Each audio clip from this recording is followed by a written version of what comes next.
What is up, everyone?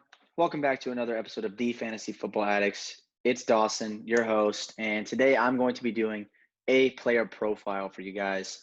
And if you guys haven't seen any of our previous ones, the player profile series is a series that we're all doing where we sit down one-on-one and just record a quick 5 to 10 minute video breaking down one player and why you should or why you shouldn't draft them for 2020. And we're going to try to give both sides of the argument and let you decide which one you would prefer, but we'll also give our take on whether or not we're going to draft them or not. So today I'm going to be breaking down Robert Woods, wide receiver for the LA Rams. And Robert Woods is currently going as wide receiver 19 and 47 overall. He is really right now one of my favorite targets in the middle rounds for wide receiver. And let me tell you why.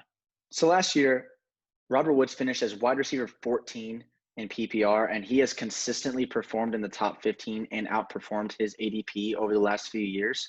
He is very underrated. He kind of performs at a high rate very quietly. No one really realizes that Robert Woods is putting up these numbers that he does, but he is week in and week out performing consistently for your fantasy team. And one of the biggest arguments for Robert Woods' success this season is the fact that the Rams have lost Brandon Cooks.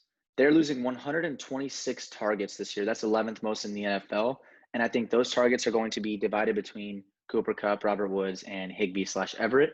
And I think Robert Woods is going to be the main benefactor of those targets because the coaches and that coaching staff have come out and said that they are going to run more 12 personnel.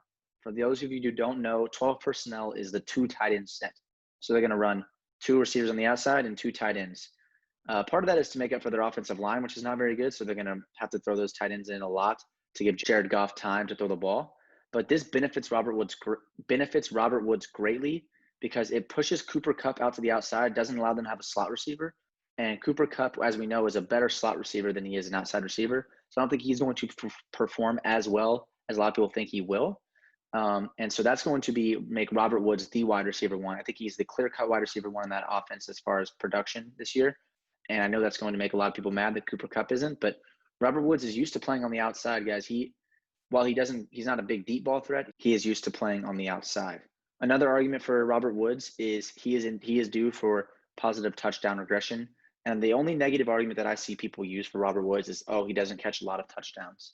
Well, I think this year, with the leaving of Brandon Cooks, I think Robert Woods is going to catch more touchdowns. Last year he had, I think it was a 1.3% touchdown rate on his catches. That is very, very low. It's one of the lowest in the NFL. He is due to catch more touchdowns this season, and he already has. Last year, as you can see, he finished with only 90 catches. I think he is due. He finished as wide receiver 14 with only 90 catches last year, and a lot of that is because Brandon Cooks got a lot of targets. I think he is going to finish well above the 100 catch mark, and maybe put into like maybe 1,200 to 1,300 yards. And obviously, he finished as wide receiver 14 with 2 touchdowns, guys. That is, even if that comes back up to his normal of 5 or 6, he's in for more points scored, and add in the fact that he's going to catch more passes, going to see a higher volume of targets. I think Robert Woods is an easy smash button in the middle of the 5th round. If you're doing how I tell people to draft or how I prefer to draft and going running back heavy early, Robert Woods is a perfect wide receiver to target in the 5th round range. You can kind of stack him with like DJ Moore in the 4th, Robert Woods in the 5th. That is a great draft strategy if you go running back early and then pick up Robert Woods in the middle round. Robert Woods is one of my favorite receivers to target in the middle rounds, and I am for sure going to draft him as much as I can. I'm going to acquire him as much as I can this year. I think he is due for a top 10 wide receiver season. Y'all can put me on the board for that one. I'm calling it right now. He'll be a top 10 wide receiver for this year.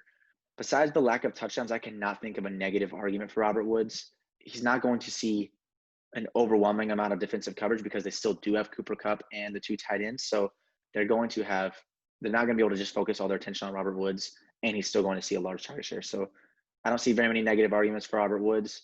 I'm super excited about his season this year, and y'all should definitely draft him. So that was my quick in-depth breakdown of why I'm going to draft Robert Woods this season and why I think you should draft Robert Woods this season in 2020 fantasy football. If you guys like these player profiles, please go check out the ones that we have in a playlist and tell us who you want to see next, because we're going to start churning these out more and more as we get closer to the season. Try to get you as many in-depth breakdowns about one specific player, so you can look through that playlist and find who you have on your team, or find some guys you're thinking about drafting or not drafting, see what we have to say about them, and make up your mind on whether or not you would like to draft him. So with that being said, thank you guys so much for watching this player profile. If you liked the video, give it a like, give us a subscribe, go follow us on Twitter at the FF Addicts. Y'all know the drill. Thank you guys so much for watching. Peace.